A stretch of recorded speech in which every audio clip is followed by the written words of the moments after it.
She's our first Indian origin scientist presenting, and furthermore, a woman. And so I think this combination is quite exceptional, and thank you very much for being with us today. Wow. And I didn't even choose either of those.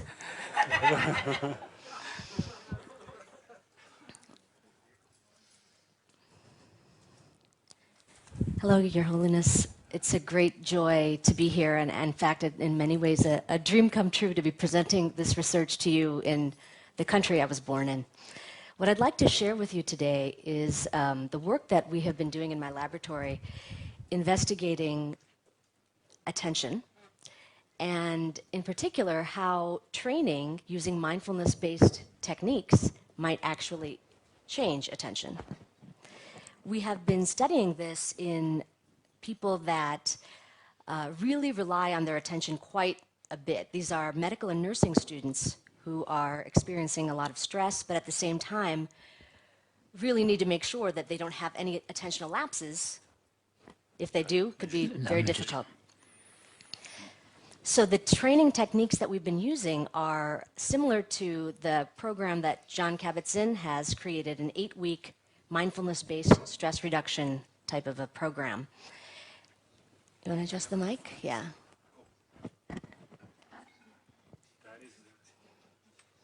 Okay. Is this better? Okay, how's that? Yeah, okay. And so what I'd like to share with you today are some of those results. But I wanted to say at the outset that I have, in the work that I do and the background that I have, chosen to emphasize attention and working memory as the two main things I'm going to be investigating. But I want to make clear that that in no way is trying to say that those are the only qualities that are actually changing as a function of this training. So I wanted to just say that from the beginning.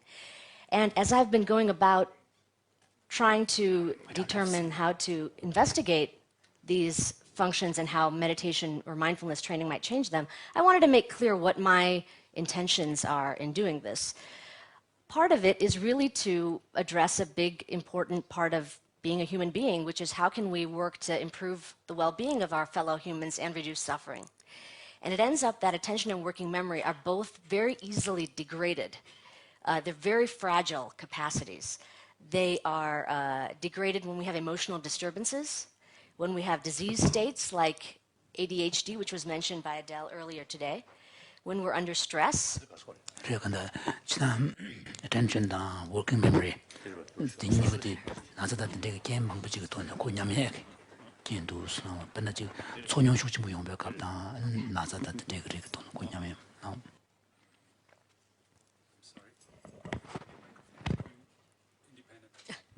And the other way in which it's degraded is something all of us will hopefully have to face, part of normal healthy aging.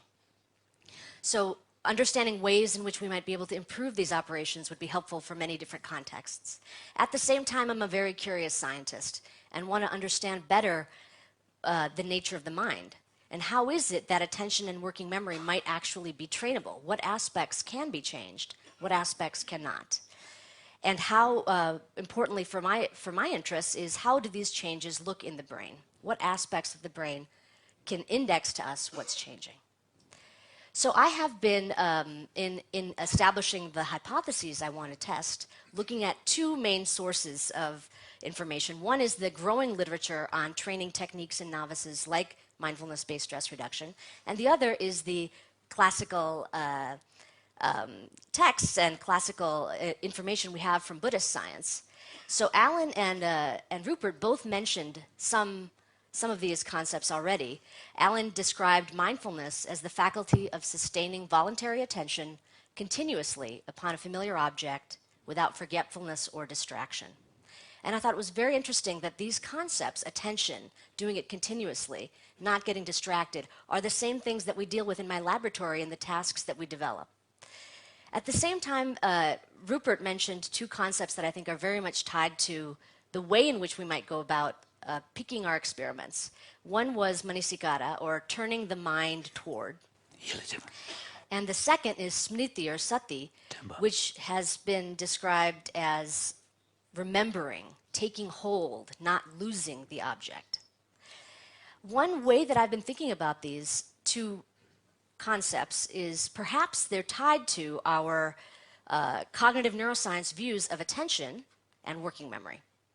So that's what I'd like to tell you about. Just to give you a little overview of what I'd like to cover, I think it would be useful for us to talk a little bit about the components of attention in the way that we have conceptualized them through cognitive neuroscience models, and then get into the experiments that I've conducted looking at how attention might actually be altered with these training techniques in novices, as well as looking at how mindfulness training might improve working memory in both young adults and older adults who we know actually have degraded functioning as we age. And just because it's late in the afternoon and you've been up since 3:30 in the morning, I thought it would be a good idea to just say the conclusions right now, which are that mindfulness training we don't know. Mindfulness training we are finding improves orienting, which I'll describe in a minute, and executive control, which Adele described this morning. And the second thing is that we're finding in our initial studies that mindfulness training is a beneficial training strategy in both young and older adults. So let's begin by just talking about the components of attention. And I have these sort of metaphors up here, really, to describe three systems of attention that have been investigated for many years within the cognitive neuroscience literature. And we've already heard from Anne and from Dave Meyer about aspects, and Adele about aspects of these. But I want to just try to tie it all together, at least in the way that I've been thinking about it. So one important aspect of attention we can think of as similar to a flashlight, that it shines on the particular object or even concept, if we shine it within our minds, that we find to be most relevant in the moment. And it has many features that we could consider to be similar. It can be sharp, it can be broad. And the thing about it is that you can shine it on many different kinds of information, whether that's concepts, sensory experiences, memories, or emotions. So the flashlight can be used for many things. Another aspect of attention is described by this cartoon man, which is really a juggler that has many things up in the air that the juggler is trying to manage. executive control 당선 신이디 배는 매직 자라만 부시부치 대비리야 라바 냐고 되고 상만 야 도면 되고 직가시 남는 유시 대지로 주토야르지. Right, and Adele did a nice job, I think, this morning describing to us the features of inhibition and cognitive flexibility that are important for executive control as we try to figure out in the moment what's not only the most important thing for us to do, but how should we respond or behave appropriately given our priorities of what to do.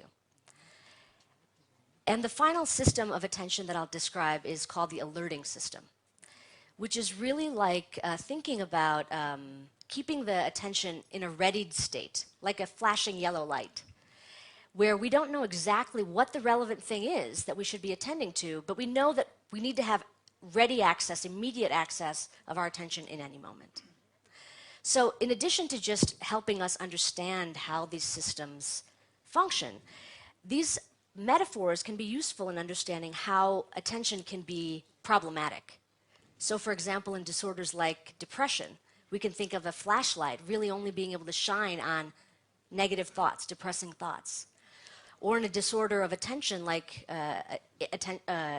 attention deficit disorder, we can think of a juggler that always wants to have balls in the air. Or something like anxiety or stress as a situation where our alerting system is always seeing warning lights everywhere. So I think that these are useful analogies, and what I'd like to do now is actually describe to you how we examine these in the laboratory. So what tasks do we have people engage in to get a little bit more specific about not only these systems, but the sub-processes within these. So to begin, the orienting system. This is just an example of what you might see if I were to ask you to come into the laboratory to see how the functioning of your orienting system works. And your job as the subject, is to just gently rest your eyes on that central cross and to then wait for a attention directing cue. And the cue now is really symbol. symbol. So like this. So the arrow says, now move your attention. Keep your eyes on the cross, but move your attention to the location that the arrow is pointing, right? Then, after you've done that, you're maintaining your attention in the position that the cue directed you to.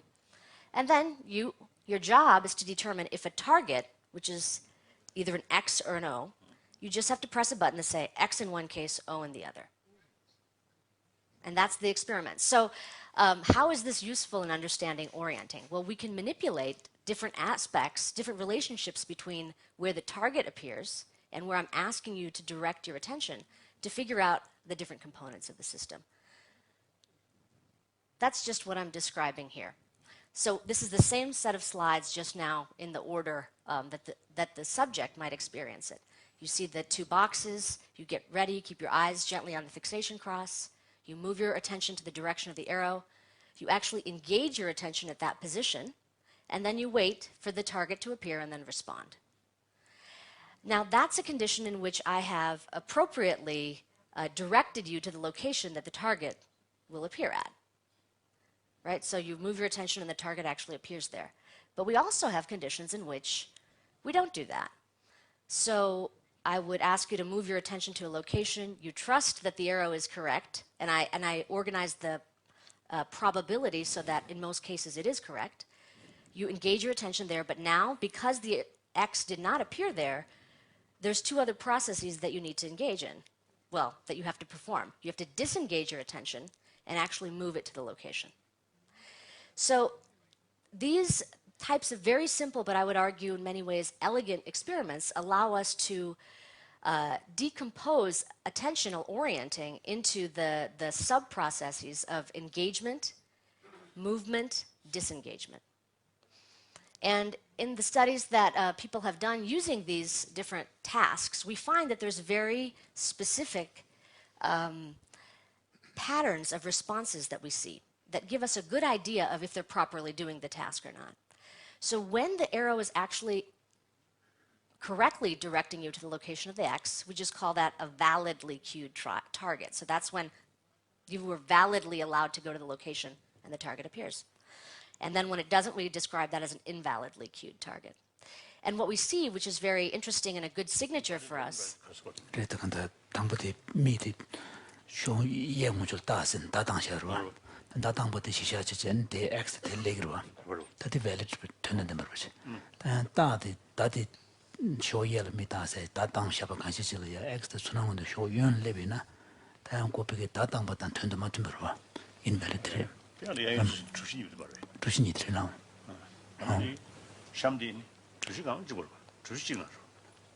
So, but the lower one still has the X in the same boxes. So it's on the either side of the X you're talking about. Either side of the it cross. will be on either side of the cross, right? So you can have the X. The X will only appear. I'm sorry. So how would that be invalid? Because the arrow is only pointing to the box. Okay. Well, what? Okay. So, well, the boxes are just indicating the two potential locations that the target could appear at, only on the right or only on the left. When you get the arrow, you move your attention to the one potential location. The target appears there, that's a valid target. When you move your attention to one location and the target doesn't appear there, that's an invalid. And across all the different trials, we might have it pointing left or right, have the X or an O appear, and we mix them all up. So that's what I'm describing as invalid. You get the arrow points you to a direction, leads you to a location, but then the target doesn't appear there. So in that case, you have to disengage your attention from where you had engaged it, led by the cue, and move it to the location of the where you actually see this flash to determine if it's an X or an O. Okay? And in that sense, what you're doing is essentially preparing your mind or turning your mind toward the location that the arrow directs you to. What happens when people do these experiments is that they take much longer to respond when the target was invalidly cued versus when it was validly cued, which would make sense because your attention actually, in one case, in the valid case, was prepared at the location, and in the other case, not. So this is just a way to describe how we index the orienting system. And as I said before, these components of engage, disengage, move have been studied quite a lot in functional imaging studies to determine what the neural circuitry is that supports these individual operations. And in addition to finding that there's specific regions that get activated, we find that if patients have damage in these particular regions, they have difficulty with those things. So, for example, people that have damage to the parietal cortex, this temporoparietal junction and other regions, have difficulty with disengaging. So if they move to a location that the arrow guides them to, they can never take their attention away to move it to the correct position when the target appears.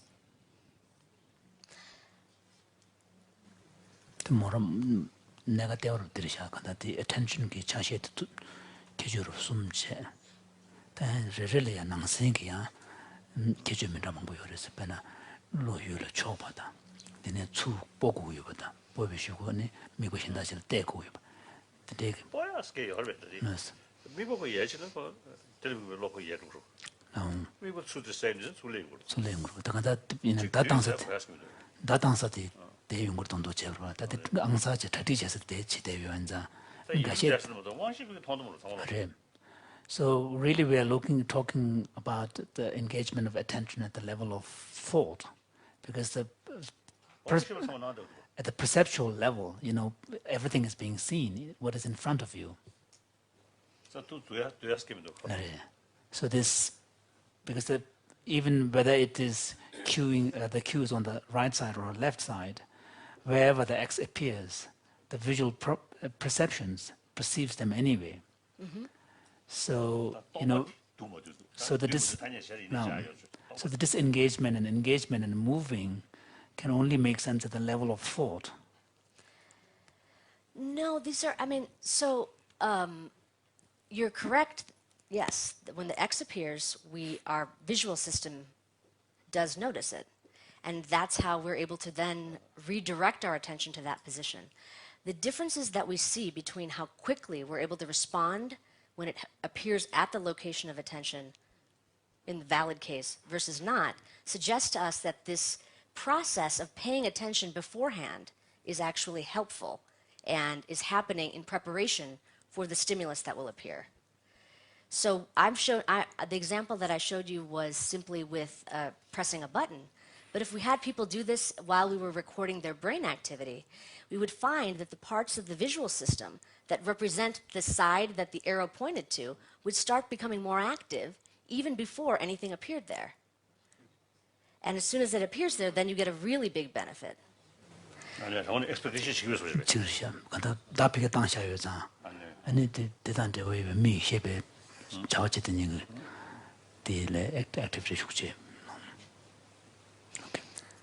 So I'd like to move on now to the second system to give us an example of how we might index executive control. And it's very similar to what Adele described this morning. There are ways in which we behave that seem sort of habitual, that we want to behave in a specific way because of our kind of disposition or the way the system is created. She mentioned where you'd have hearts and flowers, and when we see a stimulus, we want to respond on that side.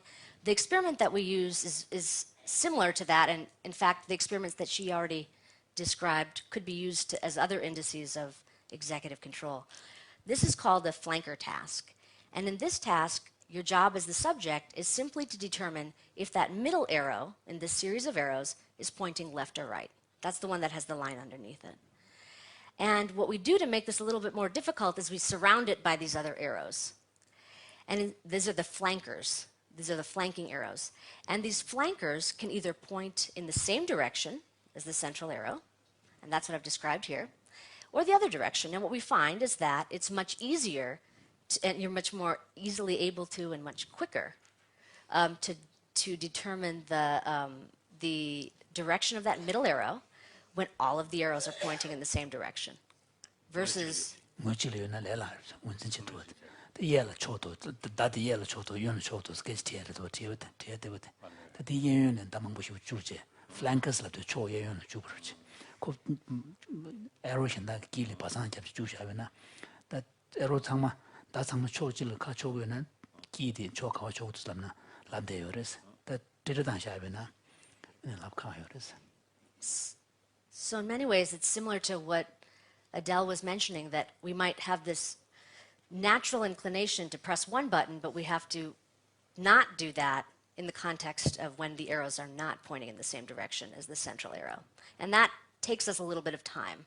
So we see that this is just now, if we think of this as the number of milliseconds it might take you, or seconds it might take you to respond, you're slower when it's incongruent, when the flankers are in the other direction, relative to when they're all in the same direction.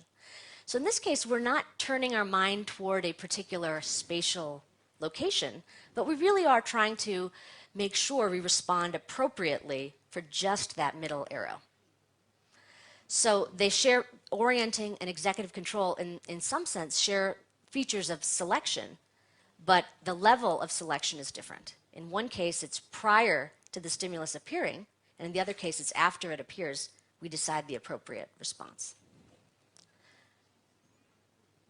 So the final system that I'd like to just share with you is the alerting system. And the way that we index this system is similar to the other two. We use very similar paradigms to the orienting system. And essentially what we do is you'd have the same sort of situation, rest your eyes on that cross, but this time I don't prepare you in any way for where the X or the O might appear. I simply wait. You just, as the subject, you'd simply wait for an X or O to appear, and then you'd press a button. And you'd compare that to situations where you would get just a big flash or something that would say, okay, get ready, something's about to happen. But you'd have no information about where on the screen the information might happen. So unlike the orienting task, in this case, your job is to just have attention ready to be used without knowing exactly where. So this would be similar to the kind of vigilance that one might need to have in order to prepare your mind. And in the first experiment that I'd like to tell you about, our intention was to just start very broad. Which of these three systems might be sensitive to mindfulness training in young individuals between 25 and 30 that had no experience with any kind of mindfulness practices? And as I mentioned, these were nursing and medical students that really wanted to keep their attention in the top shape as they could. So what we did is we actually used an experiment that allowed us to index all three systems in one.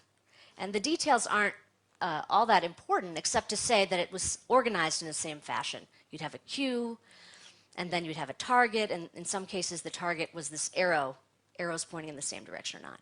And by specific comparisons, we could index how these orienting, executive control, and alerting systems might be functioning. So what we did is we compared individuals that took the course with individuals that were matched for age and education and everything else, and compared their performance twice, once before and once after 8 weeks had passed. The group that received the training obviously got the training during that 8 weeks. And what we found was that of these three systems, the system that showed the biggest sensitivity to training was the orienting system. So that's what I'm showing you here.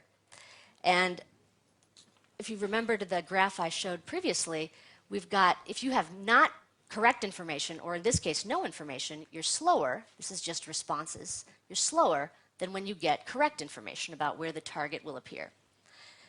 Without any training, we found that they were able to do it more quickly than if they received no information.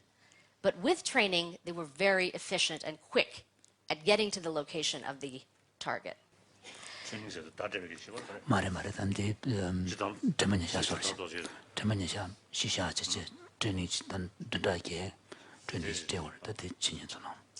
또 셈믹보다 대단 저러. 대단 attention 자시로 숨 채송. 계주 숨고 나네 직대 앙사진데 되지. 직대야 the executive control 구도네. 자와카를 중마주 당진제 되지. 직대 아니 유미보다 대단데. 대대 숨고는 유미보다 대야 될이야. 계주 될이야. 자시 될이야. 아니 때문에 장고면 인기 쇼견심부 대샤스. So just to say a few words about the training itself, it was this 8-week course, very similar to John Kabat-Zinn's program. And the main types of practices that they were learning as novices had to do with developing concentrative attention. So breath, focusing on the sensations of breathing, or body scan, or walking meditation, where there was always a big distinction between, during the context of practice itself, between what was the relevant target of the practice and everything else that you shouldn't be paying attention to. So this training did not emphasize a lot of broadening or opening of attention. And we find that in the visual experiment that we did, where it was about getting to the location, they were more efficient.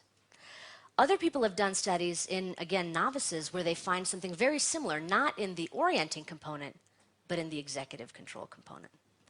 So that, again, if it's being specific, do this, respond to this target, not these flankers, you see benefits.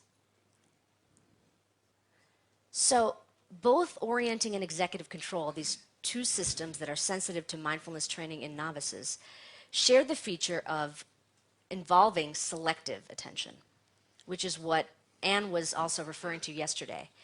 And selective attention allows for preferential processing of information that we consider to be relevant while ignoring irrelevant information. So there's a high, the distinction between what is relevant and irrelevant is very large. In the case of orienting, it was the spatial position.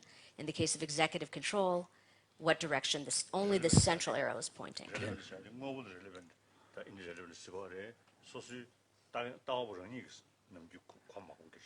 So what do you mean by relevant versus irrelevant here? Right. I mean, is it objectively, or is it from the kind of value judgment of the person? Relevant in this case, to be extremely explicit, is just in the context of being the subject in the experiment. So you as the experimenter define what is important for you to do in this time, and you're able to do it versus... the experiment experiment experiment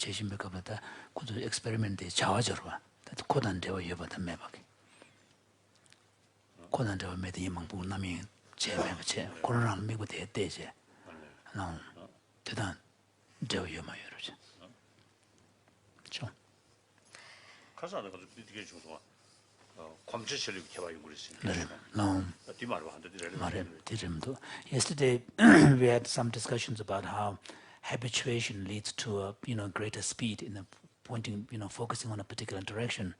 This has nothing to do with this idea of relevance and irrelevance here. It would if you have to overcome your tendency in order to perform the task that you're asked to perform. In that case, it would take you longer. So relevant and irrelevant in the context here is just a kind of a neutral term to say in the context of what either somebody else or you decide is important to do in this moment. So for example, in the context of breath awareness practice, I'm deciding the relevant stimulus is the breath and not the birds, the sounds of the birds.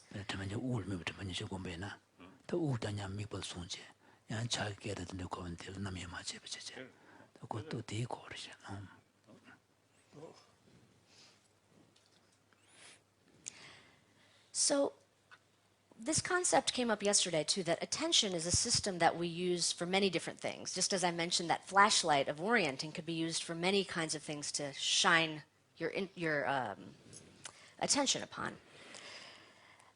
Here what I'm showing is that attention can be used in the context of our experiments, as I've just shown you, to deal with stimuli in the external landscape, little flashes of light or arrows. But all of this is also happening within what I would describe as the internal landscape, which is not present in the environment. So thoughts, feelings, emotions, our thoughts about our thoughts, or metacognition. And what we've shown in the first studies that I just described is that mindfulness training in novices improved orienting, and in other people's studies have also been shown to improve executive functions, which share this feature of selecting one thing and not getting distracted by other things. So the question for me was, well, what about within the internal environment? Is it possible that mindfulness training also improves our ability to select what's relevant in the moment from the internal landscape? So here's an example of children playing football, and orienting would be knowing exactly that the ball is the relevant stimulus, within the external landscape, but in the internal landscape, it would be knowing which goal is the appropriate goal for your team. That's what I would describe as holding that information in some kind of form so that it's readily accessible. And we can think of that as working memory or short-term memory, and we can talk about the distinctions between those two later. But for the purposes of right now, the important question in my mind was, can you select better what is held in the internal landscape in the same way that we see benefits in the external landscape? So this concept of selecting from the internal landscape 단한테 몰라서는 잡아주지 지고 그래서 나는 볼레제베 가려야 그래 저거 방구에 되게 그 템벌은 야제 근데 배주지고 This concept of selection within internal representations is very similar to selective attention as I just described to you. We call this working memory, as Adele mentioned earlier today. And here it allows internal representations of relevant information to be maintained and manipulated over very short periods of time without getting distracted by irrelevant information. So again, this distinction between, in the particular context, what is important or relevant and what's not is held. But this time, it's about within your own mind holding the representation and doing something with it in many cases to actively protect it from getting distracted.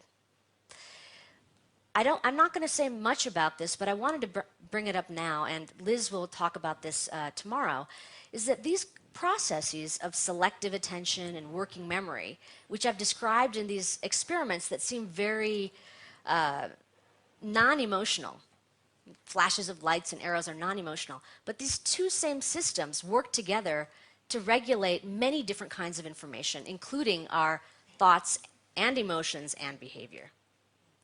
So they're incredibly important, and if we could figure out a way in which to improve these functions, it would be very, very useful for many people. 더 연구해서 근데 그 배제 제작이 mikbalaya 아니 지금 뭐 좀 말해서 난게 영화 망부실이 되거든. 근데 내가 돈에 emotion 당선지 단다 망부실이야. but attention 되게 네버 되게 제 여러 단도배나 아니 당선지 단다 고 들이야. 쉽게 되냐지를 해서. So what I would like to do next is describe to you an experiment that we have used, and that many people have used types of experiments like these to index working memory.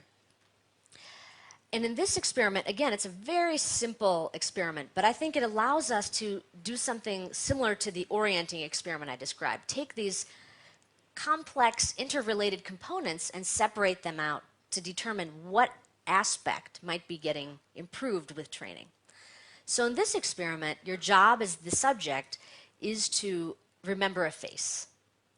And we try to remove everything in the face as much as possible that you could easily use some other strategy other than just the perception of the face. So no features that would be easily verbalizable. And what you see on the screen is just the face, and then you'd see nothing for some period of time, and then you'd see a second face. And your job is to determine if that second face was the face you were holding in your mind. So if you think about the parallel, which is the bottom row, in the mind, what we think is happening, and in fact we've got brain signatures that support this, once you see the face, it's perceived and then held in your working memory, and then it is actually being held throughout the entire period of time when nothing is on the screen. Finally, when you see the face again, you compare your internal representation to that representation and then decide what decision you're going to make. Yes, it was one I was remembering, or no, it was not. In addition to looking at the brain to figure out how information is maintained in working memory, we can also understand better the nature of how information is maintained by changing the demands. So here I only have one face, but to make this process more engaged, I could increase it to two faces. So here's an example where it would be the same thing. You'd see not one item, but two items on the screen, and you're maintaining both of those in your mind. Finally, you'd see a single test item, and you decide was this face either of the two that I was maintaining? What we find here in brain imaging studies is that there's actually more activity in face regions, parts of the visual cortex that are processing faces, the more faces you're actually holding in your mind. Now, I'm giving this example of faces, but this could be any number of items. You could have shapes, colors, shoes, as I'll show you in a minute, as different kinds of stimuli that you might hold in your mind. Now, in addition to just maintaining this information, any time we are holding information in mind, at some level, we must protect our mind from other sources of distraction. In this case, the distraction that I'm interested in examining is from external sources. Of course, we have a lot of internal distraction also. This wouldn't be the appropriate experiment to examine that. But in the context of holding information in mind and then having external distraction, we might learn something about how we're able to really hold that information in a stable, protected way so that we can later determine if it was one of the items we were holding in mind. So in the context of this experiment, what we did is we actually distracted them. We had them either, on the top row you'll see in some conditions we had them remember just one face, and then again they'd get a test face at the end. And instead of having a blank period of time, we presented them with distractors. And those distractors could be either very similar to the items that they were remembering, like the faces at the bottom, or they could be items that really aren't going to compete with the items you're holding in your mind. So, for example, shoes. And what we know from many studies that have been done on this is that both the amount of information that you're holding in your mind and the nature of the distraction impacts your performance.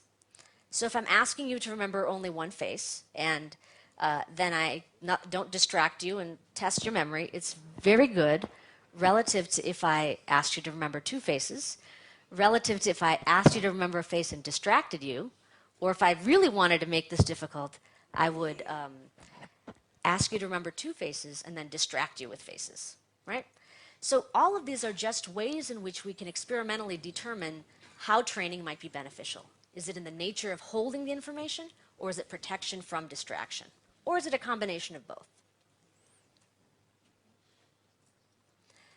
So that's what I would like to tell you about next. How is it that how is it that working memory might actually be improved, if at all, with mindfulness training in younger adults and older adults who we know have difficulty with this? So this is just showing you how people would typically perform in this task. And what we see is that if you're remembering two faces and there's a face distraction, your performance is quite bad. Your accuracy is around 80%. It's not terrible, but it's not very good. If you look at on the other end, where you only have one face and a shoe that's the distractor. Oh, sorry. Okay. Is that better? You find that performance is quite good. So you're able to hold the information in mind, and because it's only one item, and then when the shoe appears, your performance is not that problematic. So what's interesting...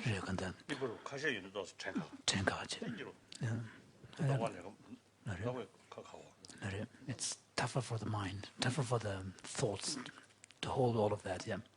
To hold it as it's being challenged. Yeah. That's right. But what's useful about this experiment is that it gives us a good way to see how behavior changes as we change the demands. So there's a lot more room to see how training might benefit it. The other thing that's important to notice is that these effects of how much information two faces...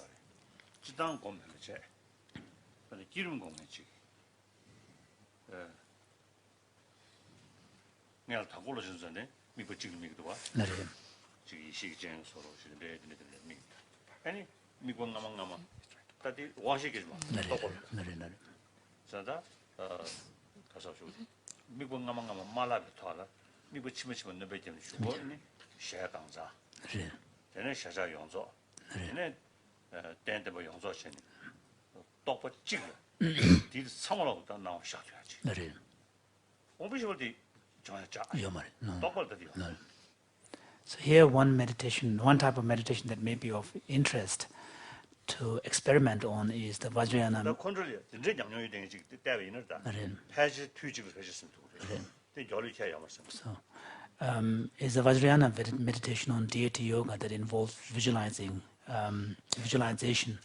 and in this it's in the context of what is called the generation stage, and there's a meditation where the yogi begins with a very particular aspect of the face of the deity. For example, simply, paying the focus on the wisdom eye, and then as that visualization image becomes clearer, then start slowly adding up onto the face, like an artist. Yeah, while holding the object that you have used earlier, and then building up on it. So then you start gradually having the whole face, and then the whole body, and then the whole mandala in which the deity sits. And all of this is supposed to be happening at the level of thought, while keeping this image. So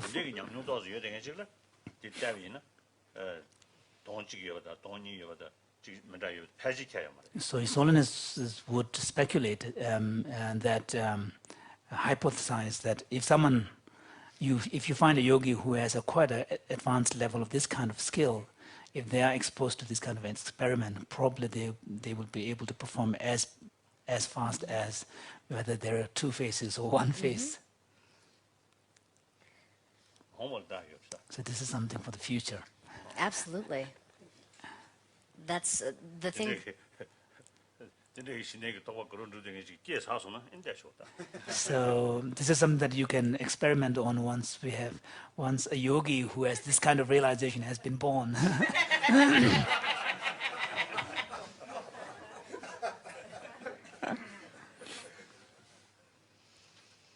Yes. One of the benefits of having a design like this is that we can accommodate people with incredible skill levels, because we could not only add how many faces they would be asked to remember, but also distract them more and more and more to see what their limits might actually be. So it may not be that they're...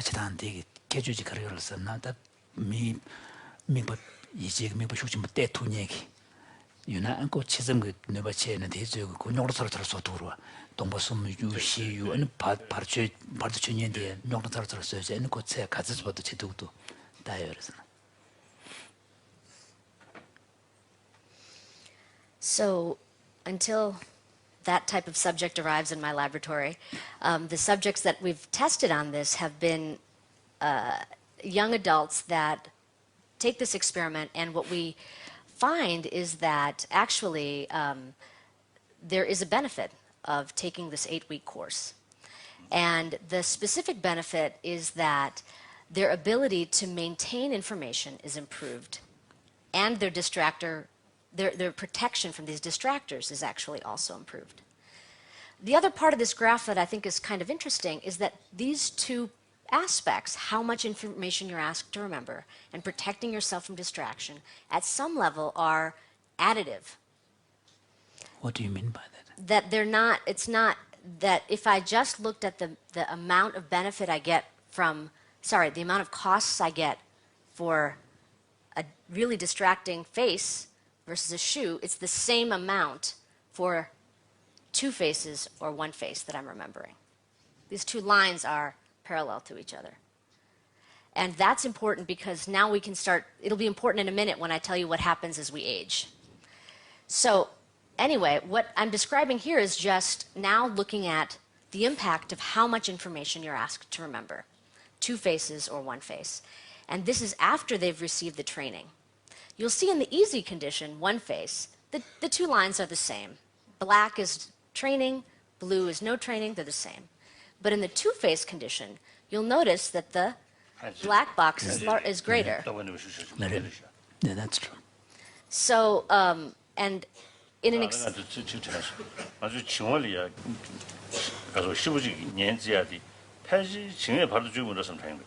Yes.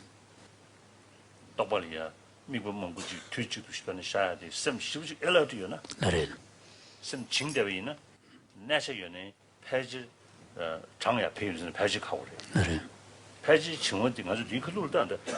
신의 그들도 증에 받으시라 되게 쉐이크도 하고. 지금도 자리에 있는 패지 아주 증원은 괜찮지야 돼. yes. 충분히면은 네. 그게 미국 먹고 샤인드잖아요. 네. 그게 샤르드면 가오다.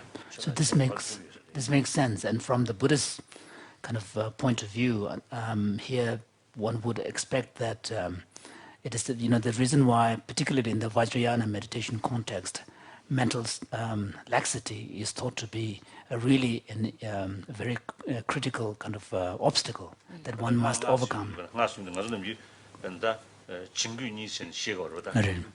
그도 안데 시작에 증을 가봐 봐도 주고 그래. 지금 정말 당장 그냥 증원을 넣는 다 증원 참무스네. 증에 시스템 비피게 세천 나름. 다 시스템 비피게 통도이 되면 코를 붙여. 나름. 지금하단 거가 니가요. 그래 됐지. 저한테 안데 증에 봐도 주는 리시에도 와. 나름. 안데 디크도를 샤야 디기 그도 된 저하면서 그 무슨 소리 마도. 나름. 미국 몽골이야 똑배 때인도잖아요. 진에 배지 받주고. So for example, if you look at the instructional 중독의 유협과 개침을 했었어야 돼.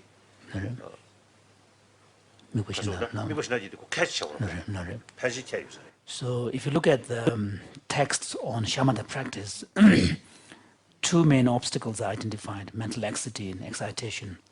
And the mental laxity is understood to really come in the way of maintaining and cultivating kind of vividness and clarity of the mind, and which also touches upon ensuring that the state of your mind is very alert. And although in the shamatha context, the main aim is to cultivate a single pointedness on a chosen object so that you don't have a multiplicity of objects. However, if you take that instruction and apply it in the context of Vajrayana, deity yoga, and meditation, then you can understand, because there is a much more complex object of meditation, multiplicity, and all simultaneously, which requires a tremendously, very alert and vivid state of mind to be able to hold all of these, different complex object of meditation. So His Holiness feels that this makes sense, that with training one gets better there. In that context, the vividness really refers to high resolution, high resolution like HD. That's right. So my prediction would be in the next experiment that we might do, if we were actually looking at the brain when nothing was on the screen, and we were actually looking at these face-sensitive regions, we might find greater activity in those regions in people that have been practicing versus those that have not. That would be one way to index this vividness, right? So the next thing that we wanted to see is what happens with the distraction. And what we find there is that there's benefits for both types of distraction. There's not a greater benefit when it's more distracting. It's any type of distraction is benefited. And this is just showing you the same thing, that in the high number of faces condition, remember too, the red line, which is after training, is higher than the black line. When the task is easy, we don't see much difference. So it seems to be the case that both the ability to maintain the information is improved and the protection against distraction is improved.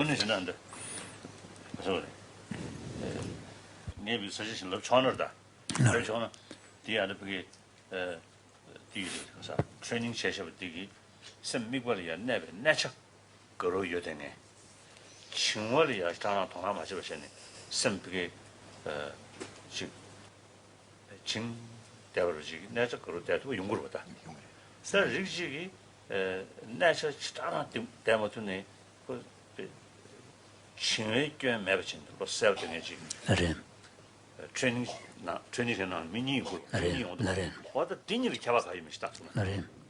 So this may be, His Holiness was saying that if he may, one suggestion he would like to make, or at least like to see, is that among those who receive trainings, there will be individual differences.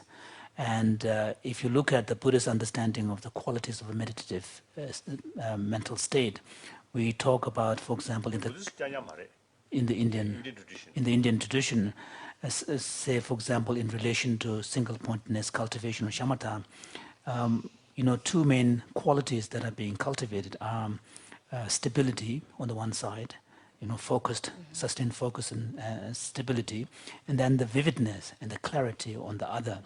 So, and they correlate to the two main obstacles. One is mental excitation, which comes in the way of maintaining the stability, and one is mental laxity, which impedes the cultivation of the vividness, maintenance of the vividness. So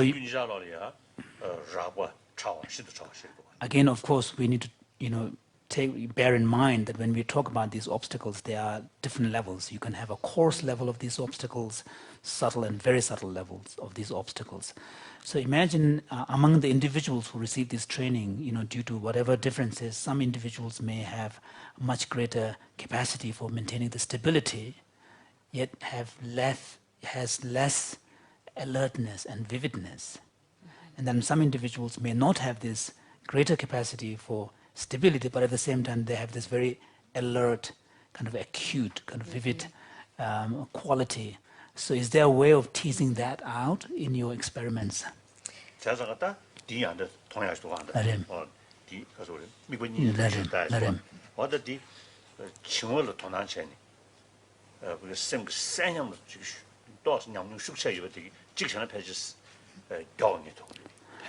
So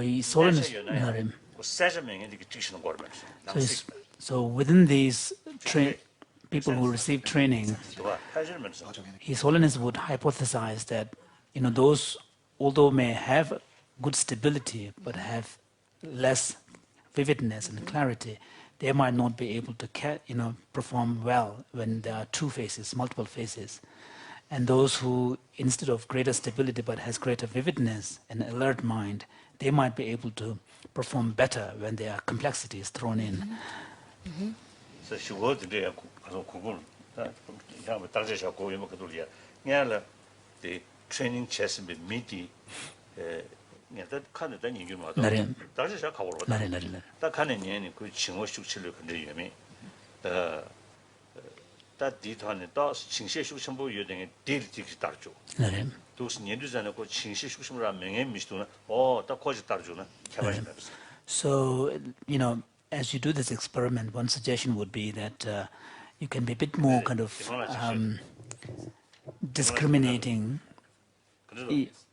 You can be a bit more discriminating and try to see among the trained subjects, people who have received training, to see whether someone hasn't paid that much attention to the cultivation of vividness as opposed to stability. And that, of course, you have to base to some extent on the self-report by asking questions. And then once you have a sense of these differences, then you might want to expose them to the experiments. I think that that level of precision would be fantastic. And this is where maybe we're talking about the real differences between novices and experienced practitioners. The strategy that I was considering to answer a question like that wouldn't be so much to look at individual differences in the context of these new and very novice practitioners, because it would be difficult for them to tell the difference.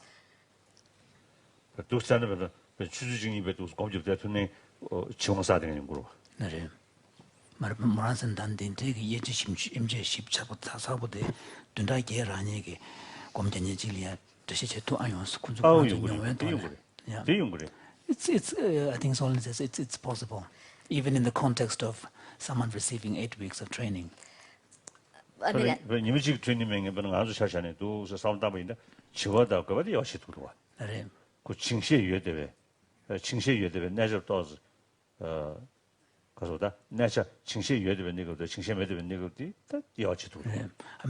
when you start meditating, you can kind of experientially, to some extent, distinguish between a form of stability that has, laxity, and form of stability that is, freer from, laxity.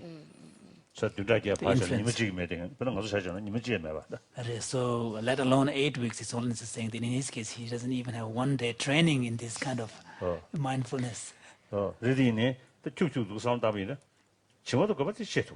However, if he starts observing the mind, he can see the Even if it's distinction. few minutes, few seconds. 증오도 그거 역시. So you can distinguish between excitation and laxity to start with.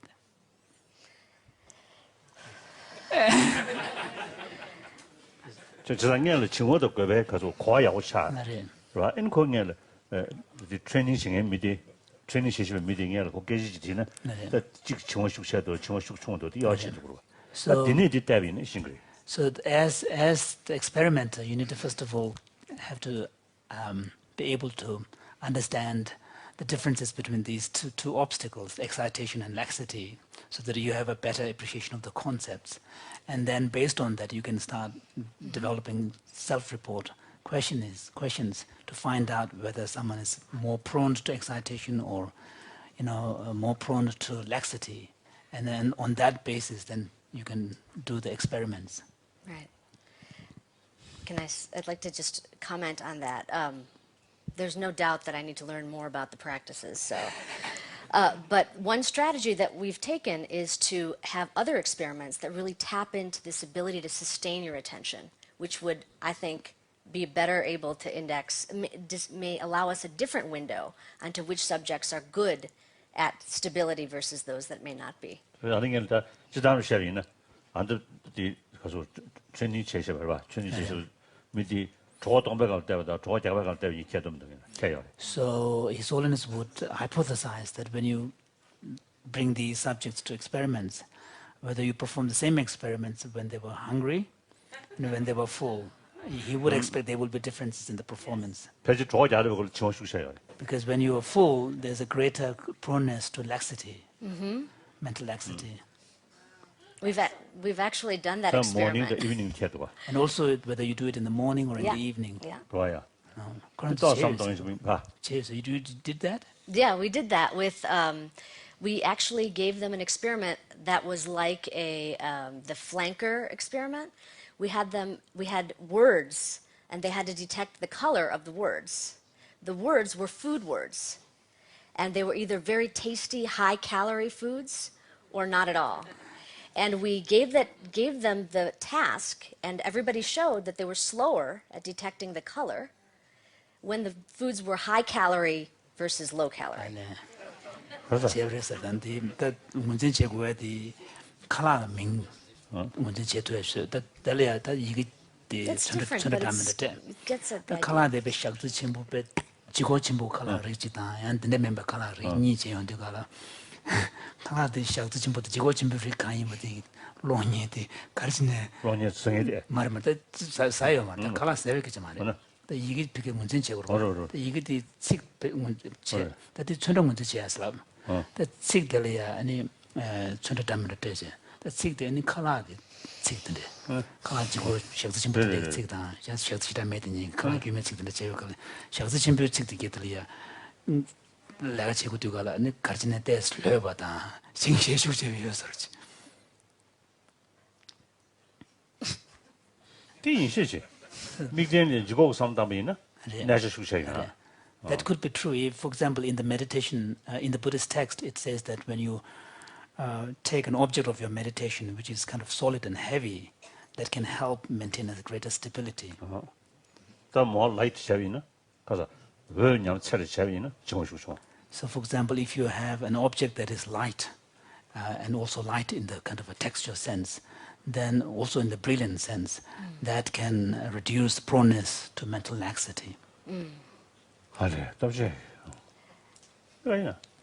This one is saying that's quite interesting. Am I right in understanding that what they have to do is to detect the color? Yes. But the words describing the food are very greasy, heavy food versus just Yeah. ordinary other food. Cake or carrot. 그렇죠. 애니 패지 데일리 캐셔다. vegetarian다, non-vegetarian 패지가. So His Holiness was saying there might be also slightly different differences between people who are vegetarian versus non-vegetarian. I think generally vegetarian better. 패지가. 뭐 일러들 왜? 가 뭐 일러들 쌤 세제야 그러지. 패지 수구 양아 쳐거보다. 누구 지양 캐도. Yes. So it's partly a function of the lightness of the body. you feel in the body. So vegetarians generally make you feel lighter. 그래. 特别是 vegetarian 他还是做白卤对不对做呀 But however, there are some vegetarians whose belly is already bulging.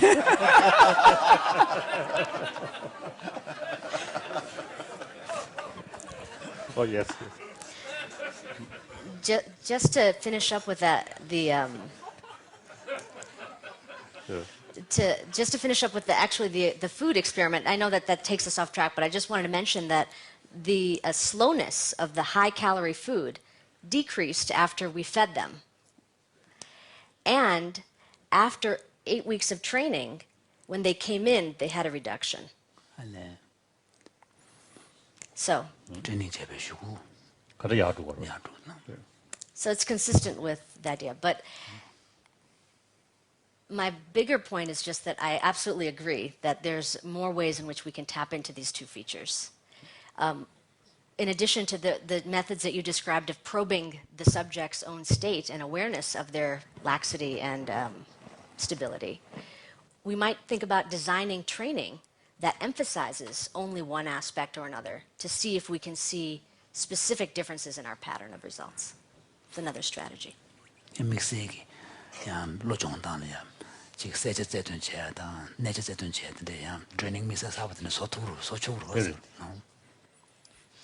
So the last...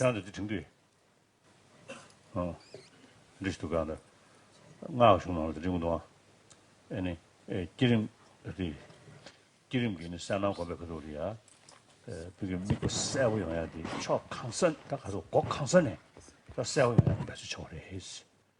그래서 퍼센트 그도 신의 고백으로야 그럼 믿는 니체 대점 중심을 다 가지고 있어야지. 그리스도 없다. 통중. 그래. 그리스도가 중앙 요래.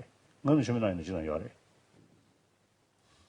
자, 뒤좀전 하루가 신문도 또 더리게 되게 배질 때면서 Yes. 배질이죠. Yes. Solons was saying that he has read in one of the texts that contrasting the shamatha practice in the context of sutra, it's just kind of mainstream general Buddhism versus in the Vajrayana context when one is cultivating this visualization. The text says that in the general context of shamatha, then the cultivation of the vividness in relation to a single chosen object is okay. So that's the goal. Whereas in the Vajrayana context of visualization, then the vividness has to be applied to the object from all sorts of different angles, from a multiplicity of angles. So His Holiness has often wondered why that is the case.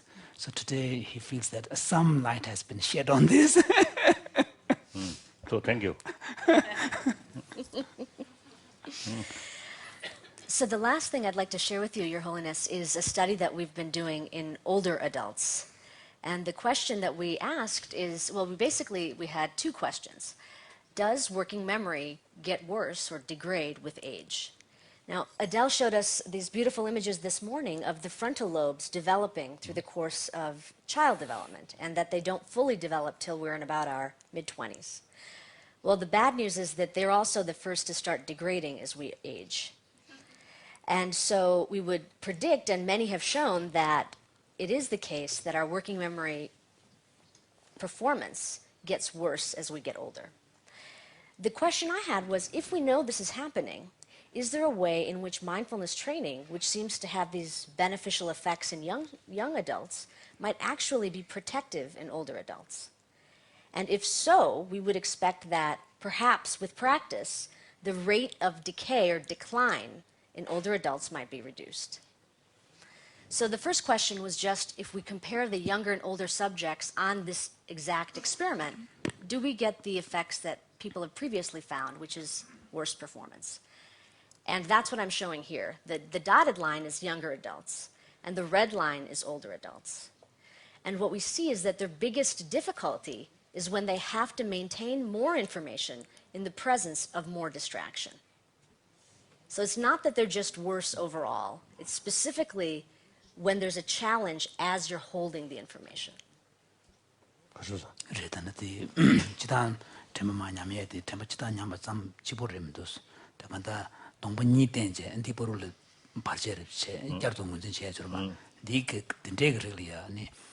로게 난 도도도스 나 고치 로나로 냐토모도 계지 보레민도스 다 냐야 망부냐다 아니 되네 데 라멘타네. So we have these older and younger adults, and only the older adults receive the training in this case. And we have control subjects who don't receive training that are younger adults or that are older adults. And what I'm showing on the next slide, so the answer is yes. What I'm showing on this slide is a comparison between the older adults who received training, who are again in red, and the older adults matched in age who did not receive training. And what we find is their performance is maintained, whereas the older adults with training improved. And so this positive result, in a way, it's very interesting to think about if it is the case that mindfulness training can be protective against aging.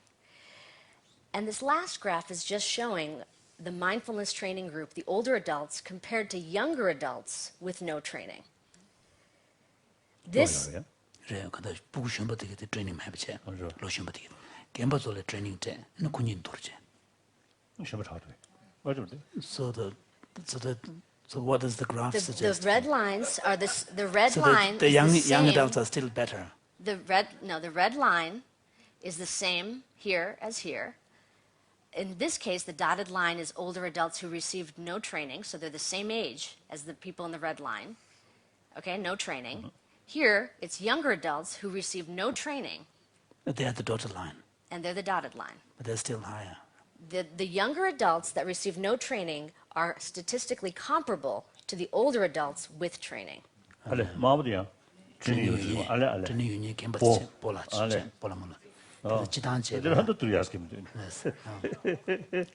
So the question you might ask is, what about the younger adults who receive training?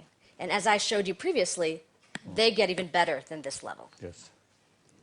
So the kind of view what we might have is to think about mindfulness training as being somewhat effective in protecting us in this aging process. And in a sense, these older adults' performance looks younger. So the answer to both questions is yes, that we can improve working memory in older adults. And I just want to end by bringing up this definition that Alan described and that Rupert discussed, to say we might, through this conversation between cognitive neuroscientists studying attention and Buddhist scholars, start getting a handle on what these concepts, how these concepts might map onto each other. Is it the case that Manasikara is something like orienting, turning the mind toward? Is it the case that smriti, without thinking about the ethical and wholesome qualities, may be similar to working memory, in the sense that it's about remembering in the short term, calling to mind, taking a hold and not losing the object? So just to bring us back to the conclusions, what I've tried to share with you is some of the studies that we've been doing to explore the relationship between mindfulness training and these aspects of attention that we know a lot about. And so far it seems to be that there are many positive results that we find there are benefits of this type of training, even in folks that are, even in individuals that are learning with very brief training for the first time. Thank you. Wonderful.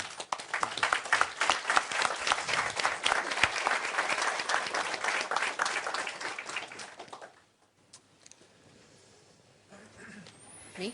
Yes, if you have some questions, I'm sure you have plenty of questions, but maybe His Holiness has already been adding a lot of information from the Buddhist side, and I think that's why I let a little bit of more time, because that was really extremely interesting. Do you have a question that would even bring more?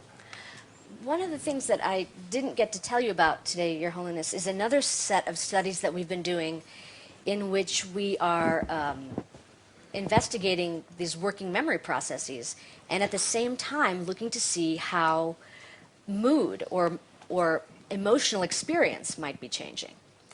And what we're finding is that it's not, when we compare groups of people that have all received training, and we look to see how much their improvement in working memory relates to how much time they spent practicing, we find a nice relationship. the more they practiced, the better their working memory got. And these aren't long periods of time. The maximum was something like 12 hours over 8 weeks as the total time. At the same time, we're finding that there are improvements in positive mood and negative mood. And if we statistically try to understand the relationship between working memory and mood, we find that they are related to each other. So it seems to be the case that the greater the capacity, the more reduction in negative mood. So my question to you is, in thinking about these processes of mental control, of attention,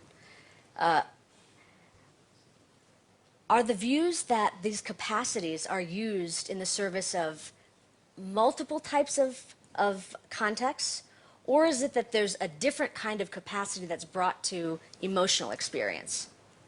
그래. 간식이 들으시는데 예를 제바다 전바다 되게 개주 되게 되어 봐.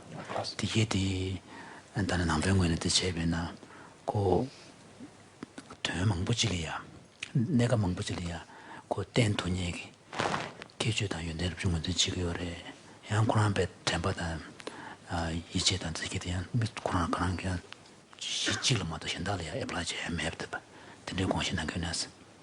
그다음 그런 뭐라 세베나 저는 working memory 여러 침배 경기 아니 묘몬 당선지 다 묘몬서 다가다 소용 다 그래 내 당선지야 편도 유지 도 용도스 대디는 남병원은 대변나 단다 템바다 대 이집은 저기 고양 대망부질이야 간다지 emotionally 내가 여대버지래 당선지야 다 동심지야 들을 용단 슈충단 들을이야 대외 유니지래 대외 매니지래 시에서 맞아. 한자 가지고 지금 샘심중 남샤지 셔야지. 그래 시내주 시기 얼마다. 아도 남들은 가게 시고. 대단 말이다. 얘는 뭐라 그래 줘야 되리샤. 디. 묘모 당선지야다. 간다. 소용 네베르 진 소용 당선지야다. 들려야. 다 디치도 미국이네. 다 팬으로.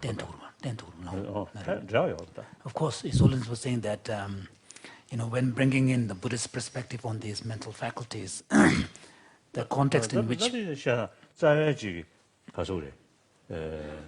더 출루 잡아요, 그래.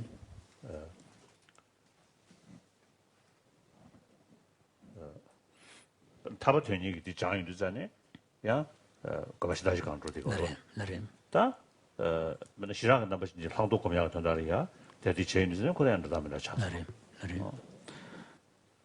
야 대리기 지 심하게 지게 매체 저 다가랑 심지가 그게 별로로가 즉 잡았어도 아주 더 장외인 거고 그러니까 말로서 so these are kind of, I mean these are essentially faculties once they are developed they can be applied in many different domains and that to what kind of domain it is applied is very much dependent upon the intention and the motivation of the person. So you could imagine in the Buddhist context, someone whose main aspiration is to seek enlightenment would cultivate these qualities and apply these qualities, directed towards that goal. And then you could also have practitioners, who will cultivate these qualities, but whose main aspiration is to attain more fortunate or favorable rebirth. But then you could also imagine people whose kind of worldview is this lifetime and would want to attain greater peace of mind and happier mental states and so on. One can cultivate these qualities and apply these faculties directed towards that aim. So it's really up to the domain to which the motivation of the individual person leads to. 다이네 디지털 용서래. 신의 공연지 묘목범의 체도 신의 공부 많아요. 거라 신의 심 지지게 누구로 그제야 철침배 저기 되는 라고디디 더 시다 가서 그래. 인액티브 차대. So in the case of shamatha practice, even though the person who is cultivating shamatha may not be motivated to do this towards attainment of liberation and towards overcoming of the afflictions, the kleshas, but as a result of cultivating shamatha and attaining it, it is, the case that it will be the case that there will be a significant reduction in many of the manifest levels of afflictions, like attachment to the sensual objects and so on. 나도 이 어비다마나 이제 송도가 감숨 트리가 Three realms, three dhatus. 다들이 가서 하는 주체는 Devakamnam. 녀모리야 대외 녀모 수지세득 녀모 나도 시도. So in Abhidhamma, for example, there's a discussion of the three realms, the desire realm, the form realm, and the formless realm. And corresponding to these different realms, there are also different afflictions, afflictions that belong to the desire realm, that is associated with the form realm and formless realms and so on. 자상하다 그런데 배는 되심 겨워 지지고 되베서도 들어봐다. 되베서도 이제 이내 디 용어께 있는 자네 페이지 되는 작품 문제도 더 수술을 하셔. 리심 냉을 때 가서랑도 좀 You want to explain that? You're going to continue.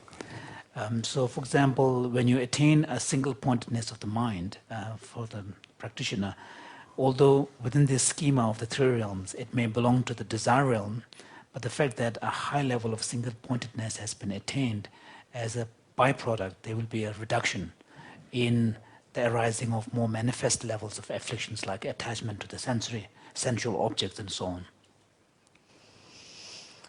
Well, I have to follow up with this. I know you don't want me to, but this is something that, Your Holiness, is something that I have been very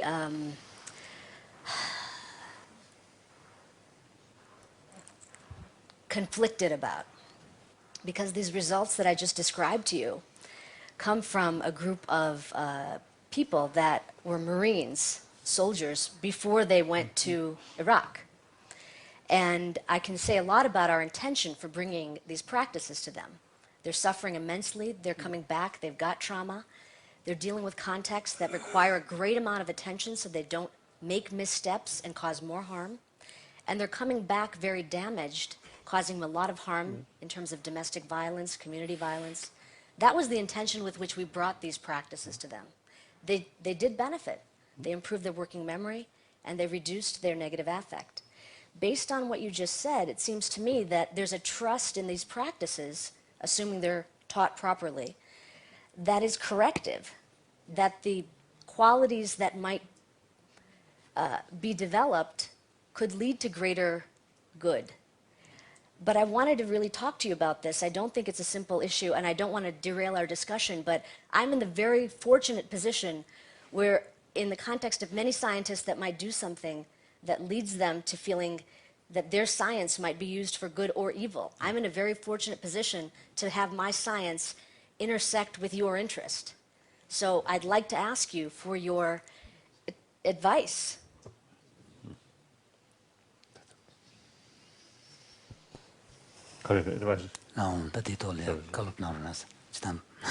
Zero.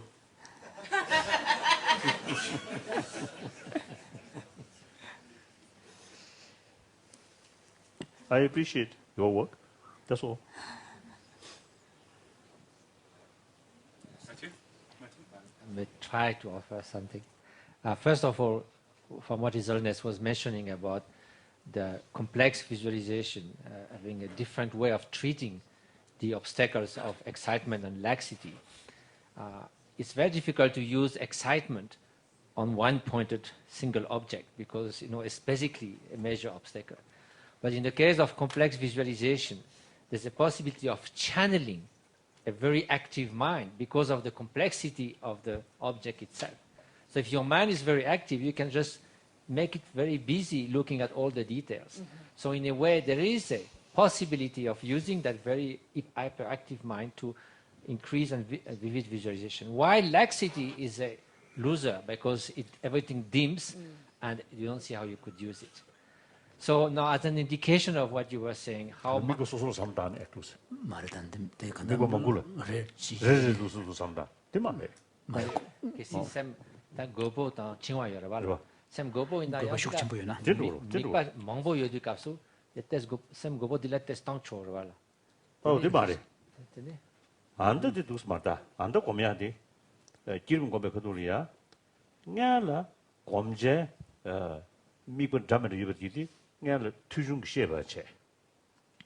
미슈 건배 그돌이야 미버 리슈고 누가 말다 내가 토마 미버 찍 땅장이야 로장니 미버 때라 가사디 민주선네 랭통게 참아 릭규에 번라고 통주에 번라고 지금 랭통게 참아 담분이 소나 티 마야레 토네 다 애니 미버 신다지 다양 싸야 탑시체 미버 찍어도 마야레 토네 티 건배 그돌이야 미버디 누가 말다 건배 그돌이야 헨이 대대버지마도 초아치는 용 파주 가서 미버신다 보고야 말해 그래서 딱 가르쳐 걸으려면 미버 찍了 랭동 참아 땀부 주면 삼라 뒤터라 찍는 배죠 다 제일 정도 삼아니니부터 도 전이 그 로찌기 조금 로쓰지고 찍니라 봐 그거 다들 되게 쓰다들이 미버 망스 샤야지 다디 나기 아니 기름 거에 그돌로 뒤째도 되는 공고래스 바로 집에 대박으로 있는 미국 찍는 미니 별로 하는 자 총으로 다른 집이죠. Alan, you want to bring that out? To clarify the approach of this more complex form of shamatha meditation in the Vajrayana context. 미국 뼈밖에 좀 말해. It's not a question of shifting attention to different objects within the focus, field of one's focus, but rather maintaining this single-pointedness upon a chosen object, initially a simple object, and then up to a point where, as the text describes, the objects become so real as if you could touch it and feel it. You could see it or touch it. So once you have attained that level of stability and vividness of the object, then you add different features and you build up. So you don't shift the focus, but you just, and while maintaining the earlier object,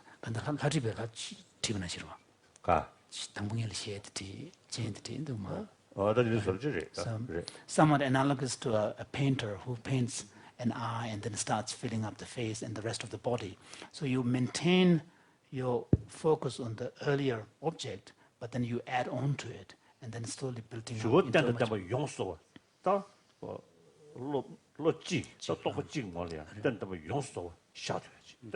So the aim is that at a certain point you are able to maintain the image of the entire mandala, both the person himself, the meditator, and the environment in which the person has been visualized within a single mental state. Actually, you want to follow up? The second aspect of the question, how the mindfulness can help well-being and positive moods. And I think there's a clear link in the sense that negative moods come from automatic, unconscious chain reaction. One thought leads to many that invades your mind and create that afflictive emotion. So mindfulness, in the sense that you might be more aware of the coming of these thoughts, and therefore when they are still weak, being able to let them dissolve. There's a clear connection between mindfulness and not falling into the habit of destructive emotions. Yeah, Cliff? You wanted to say? Sorry.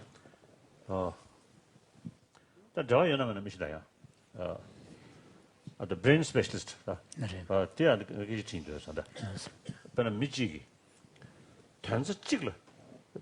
The Dukes and some down the Chigi.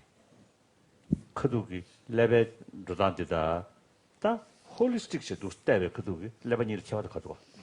The case of this coming, so this may be partly relevant or not, but one thing that His Holiness was saying that he would be interested to hear from the neuroscientist particularly is whether there are any differences in the brain level expressions of someone, say, who's paying attention to a very selective single focus or kind of a more distributed focus, like kind of a global. And you want to take up? Please. I think there are some differences. I mean, usually when you're doing a global task, there's more activity on the right side, and when you're doing a focused task, there's more activity on the left. So that's one finding.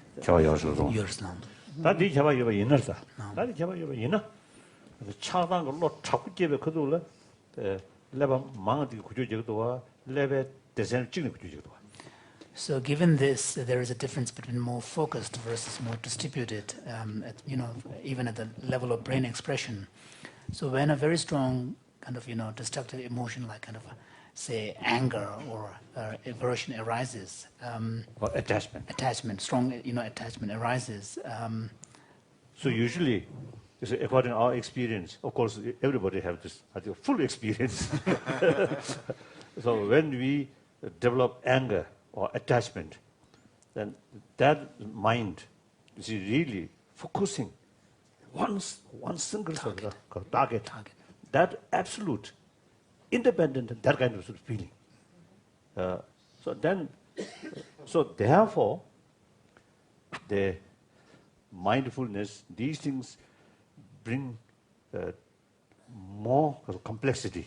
Yeah. So therefore, nature, by nature, single pointed one target, independence, absolute.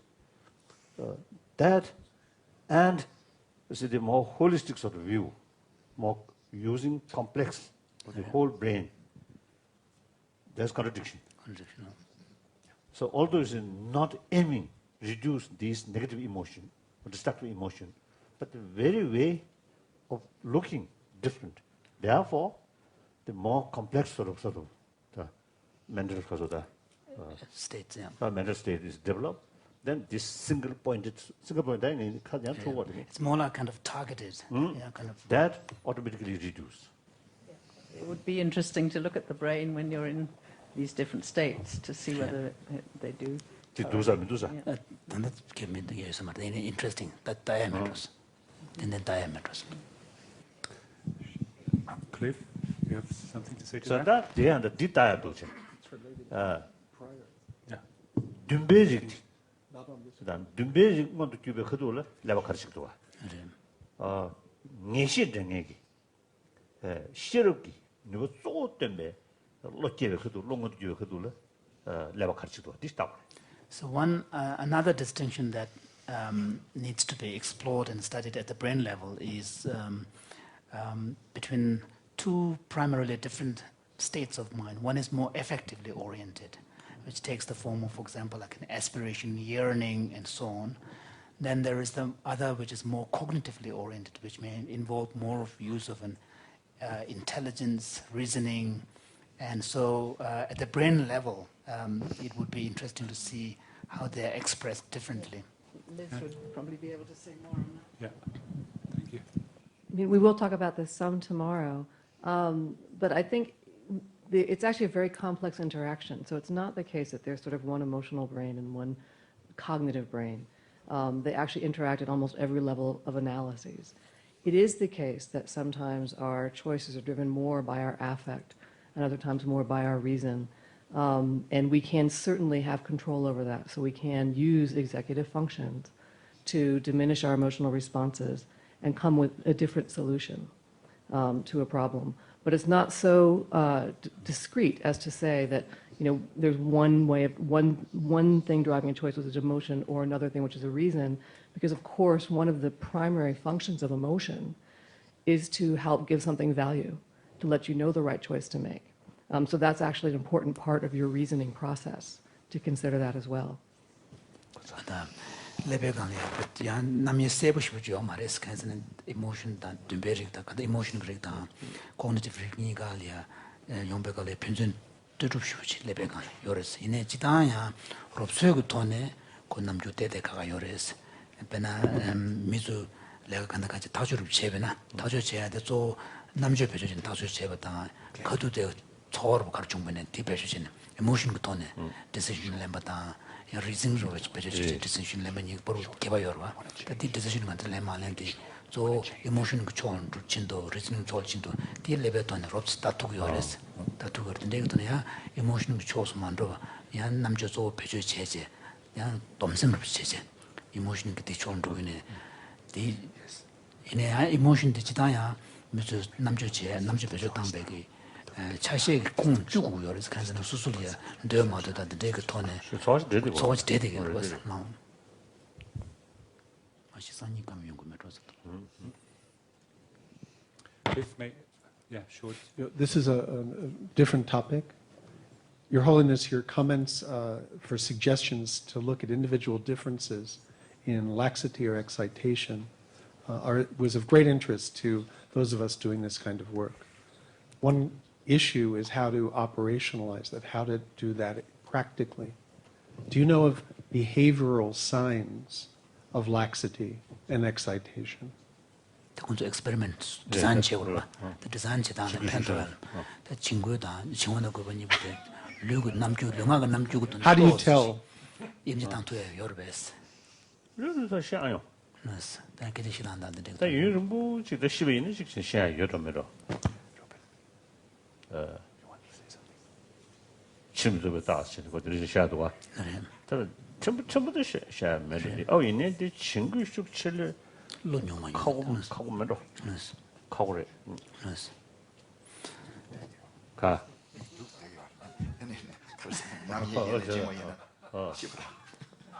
So it's also saying that unless you go to know someone, 다지다로 샤비인데 미 중국도 자리 거식 샤리. 미 철저도 자리 중국식 샤야. 지다 샤는 봐. 다 있는 딩이 와케 말보다. So unless you are willing to spend quite a lot of time to get to know someone, it'll be very difficult to kind of guess. Of course, in the text there are. 그래서 지문줄 보고 셔도 와. 그래서 미 철저도 보고 더 저러.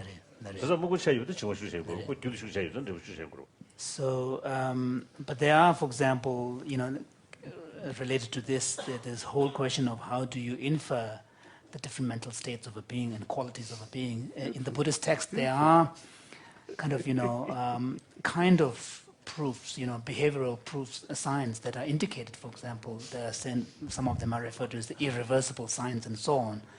But in the case of laxity and excitation, generally, the understanding is that people who are kind of fast thinking, very sharp, they are more prone to excitation.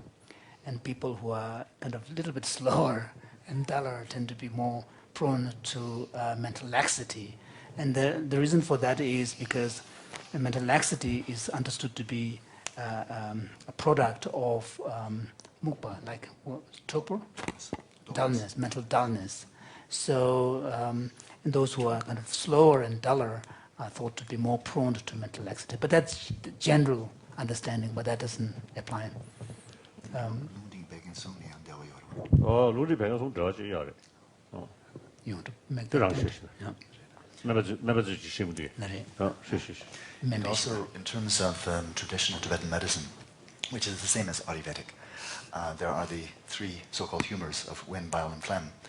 And the person who is prominent in phlegm tends to be perhaps a little bit chubby, round edges, slow-moving, more patient. That person, being of earth and water element, is probably going to be more prone to laxity and dullness. A person who is more of the fire, red face, sharp-tempered, that kind of person more likely to be prone to excitation, and likewise for wind. Did I say something? Jimpala was... And likewise for the wind. Because I wouldn't know about the reference of this myself. And wind You're people tend to be... talking about us, right? Wind people tend to be very light and quickly moving, very fast in all respects, and they of course also would be going more towards the excitation, not so much the dullness. But I would like to leave it at that, because we have another topic that is very central to this whole discussion, and it's the whole idea about this distinction when something is conceptual and when something is perception. So the distinction between conceptual and perception. And I would like to invite Sean to make a Western philosophical input into that, and maybe then elicit a few questions in that direction. Okay. So in Western philosophy, there is a debate between one side, which claims that all perception is already conceptual, has conceptual elements in it. And another side...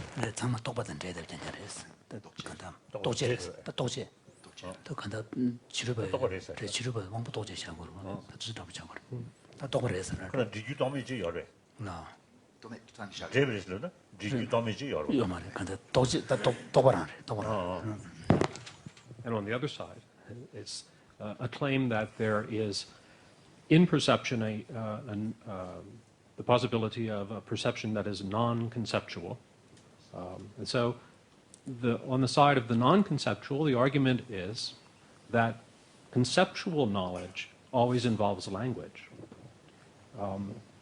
But of course, on the other side, the claim is conceptual knowledge does not necessarily involve language.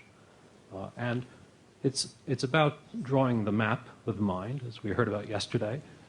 Is there a way to draw a line between perception or some kind of non-conceptual experience on the one side and more conceptual experience?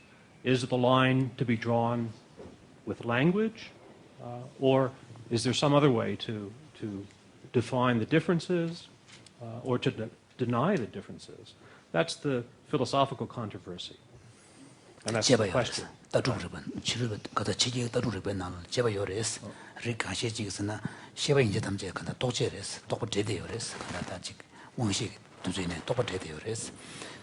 아니 조지리야 다 셰바 인제 좀 똑바 인고 말 그래서 똑바 임발라 아니 다다는 건 데버고레스 다든 다이 데벌레디고 안 다단 데버 메디니 그 셰베르든데 용초고레스 지라고레스 다 바나모디 시케시 되게 똑바 인제 좀 셰바 인제 좀 똑바 인고스 스년디기 똑바 임발린 짐이 달라 되고요 말해서 그래서 진짜 야마 참제제디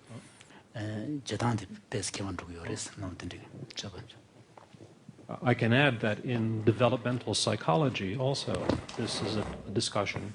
So some developmental psychologists will claim that even very young infants have conceptual knowledge, and others will deny that. They will say young infants will have experiences, perceptions that are not yet conceptual because they do not yet have language. 다들 보고 참은 제바치니 사이콜로지스 나올래 단 저버도 요레스 그래서 부춘주만 장가리야 또 봐요 말이야 맞아요. 네 맞아요. And I think there's a difference of opinion among the experts here.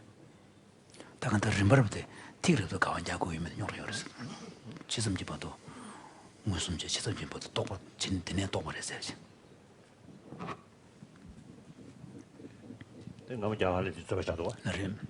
Even in ancient India, among the philosophers, between the Buddhist and the non-Buddhist, and among the non-Buddhist, there's been a lot of debate on whether the sensory perceptions are through and through conceptual or not.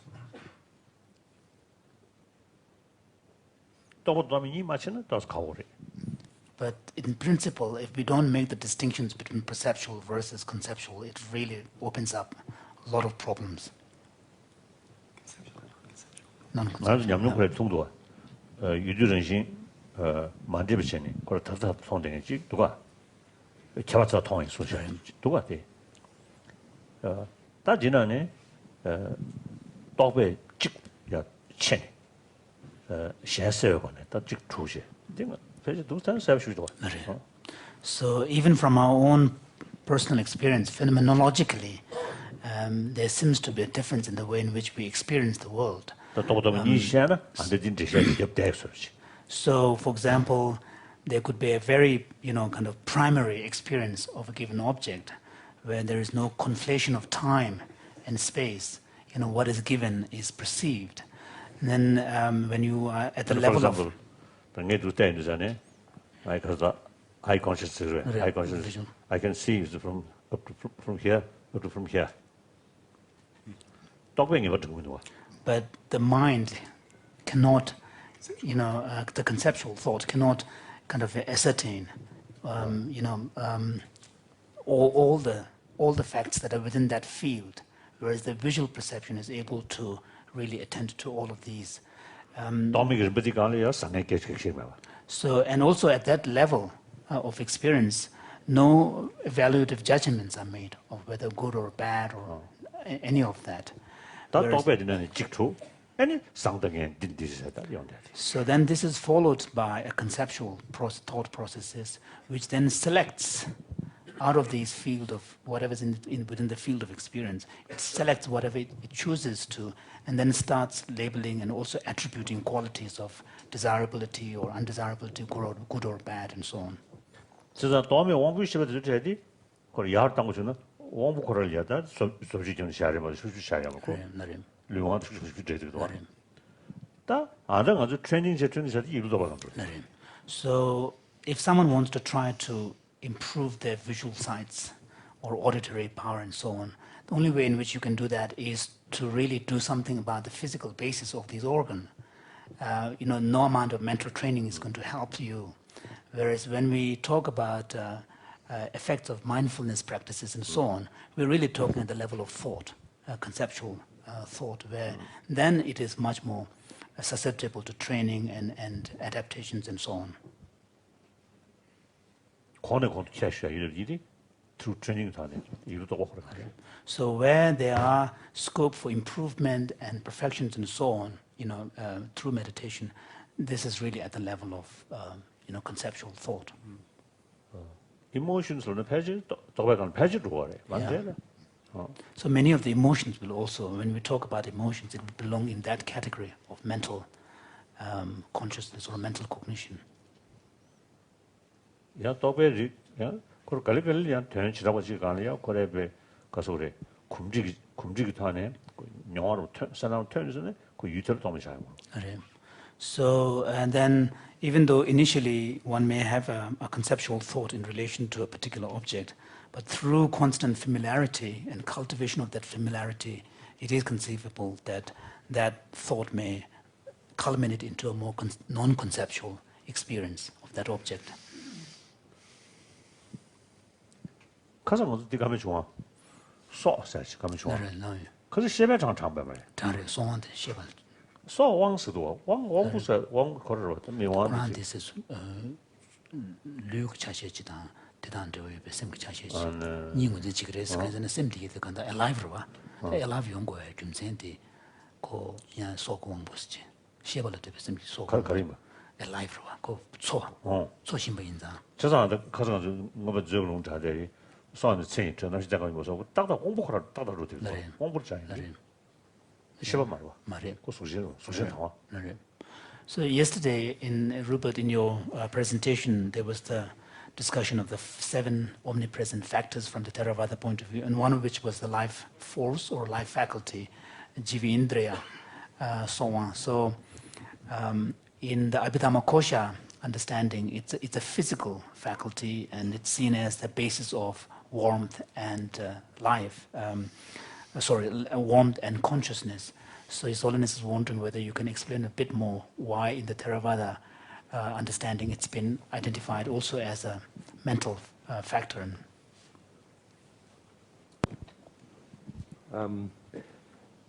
Is that on? Yeah. I'm not sure that I really fully understand why.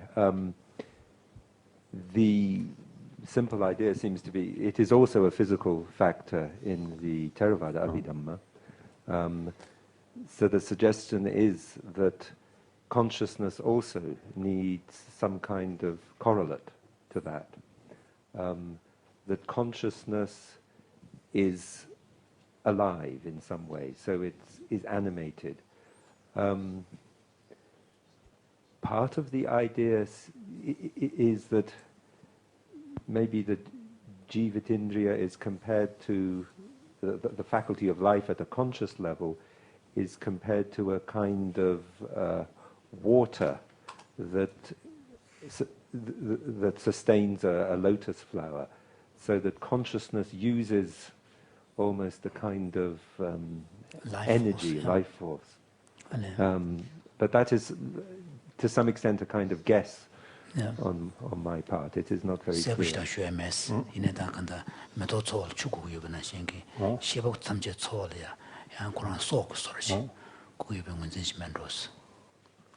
Life force.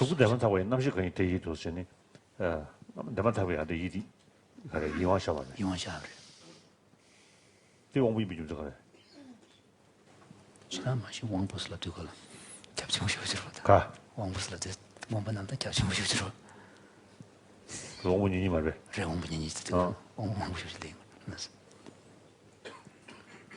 His Holiness is wondering whether there is some connection between, for example, in the Abhidhamma, there is a whole list of indriyas, faculties.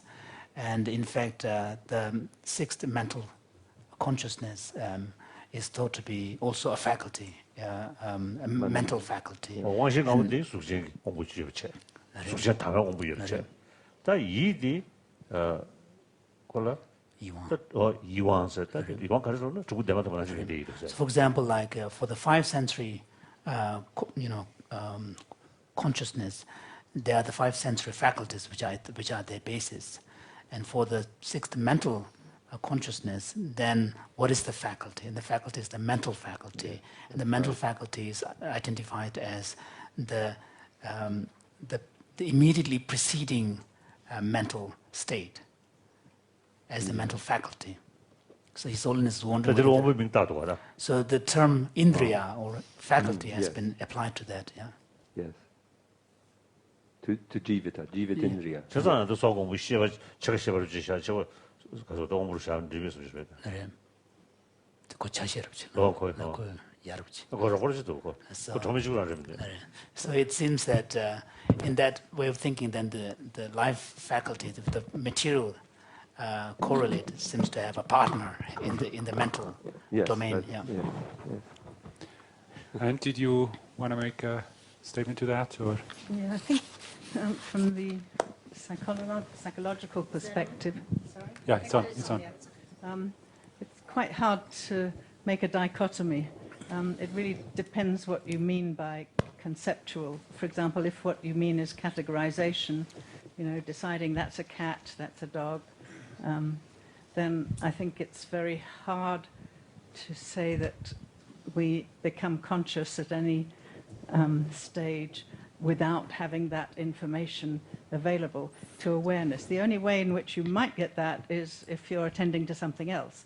But provided that you're attending to, say, a picture of a cat, it's almost, it's impossible to access any percept without also the knowledge that it's a cat. Another problem from the psychological point of view is that the visual system is very complex. There are two different pathways, for example, one going through the dorsal route and one the ventral route, doing different things with different information, as I showed some examples yesterday. So, which one are we talking about when we try and draw a line?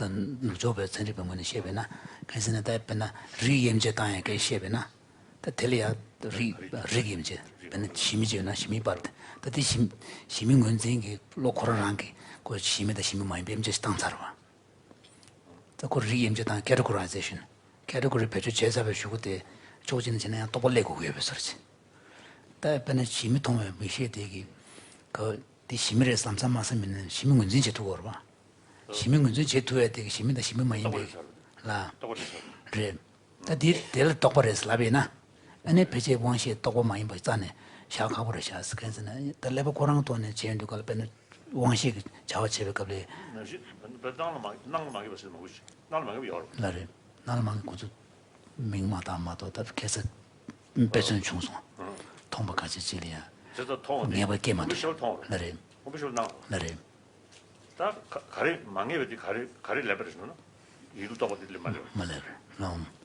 So what would you, in that case, in Buddhist epistemology, we speak about certain types of perceptual experiences where you perceive something, but you're not able to ascertain it.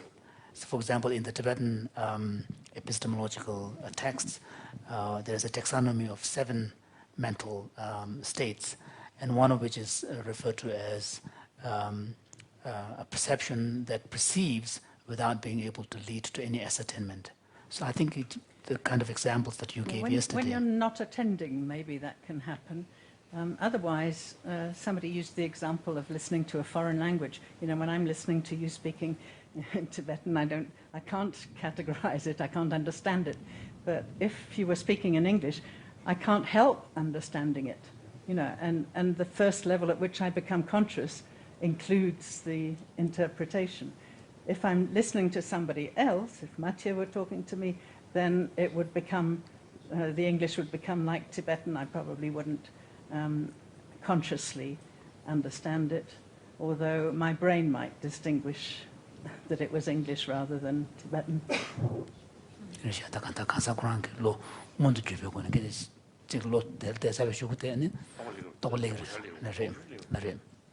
Because the conceptual thoughts come very fast. So,